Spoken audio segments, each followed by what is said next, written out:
اقرأ باسم ربك الذي خلق خلق الإنسان من علق اقرأ وربك الأكرم الذي علم بالقلم.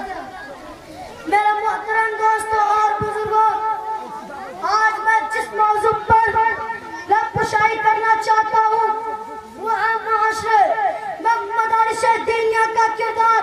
میرے محترم دوستوں، مدرسہ کسے کہتے ہیں؟ مدرسہ در حقیقت اصحاب صفہ کا وہ چبوترا ہے جہاں نبی علیہ السلام نے صحابہ کی تعلیم اور تربیت کی. مدرسہ علم دین سیکھنے اور سکھانے کا وہ راستہ ہے جہاں سے صحابہ فیضیاب ہوئے. مدرسہ کسی بلڈنگ کا نام نہیں ہے بلکہ استاد اور شاگرد کے دینی تعلق کا نام ہے.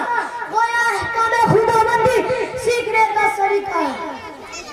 محترم دوستو، جو امام مدرسہ ہے جس نے ہمیں قرآن سکھایا، نماز کا طریقہ بتایا، حج کا طریقہ سکھایا، والد پریم قدر سکھایا اور بڑا اکرام بتایا، یہاں تک کہ معاشرہ میں رہنا سکھایا.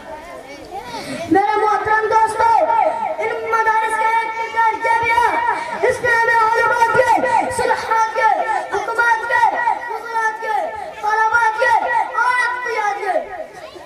مدارس کا ایک کردار یہ بھی ہے کہ یہ فتنہ کا مقابلہ کرنا بھی جانتے ہیں.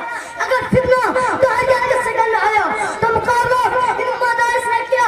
اگر فتنہ قادیانیت کے سگن میں آیا تو مقابلہ ان مدارس نے کیا. اور فتنہ لاطینیت کے سگن میں آیا تو مقابلہ ان مدارس نے کیا. اگر فتنہ یہودیت کے سگن میں آیا تو مقابلہ ان مدارس نے کیا.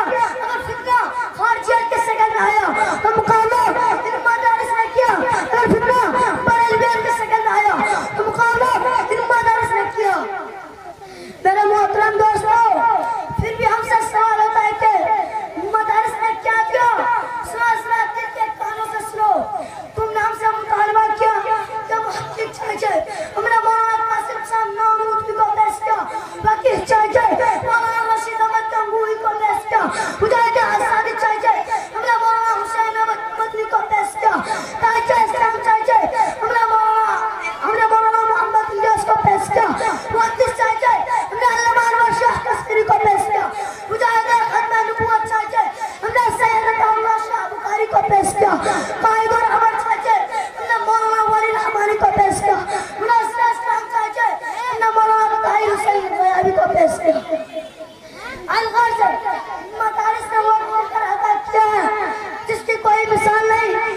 دعا کیجئے کہ اللہ تمام دینی مدارس و مکاتب کی حفاظت فرمائے اور ان مدارس کا فیض قیامت تک جاری و ساری رکھے.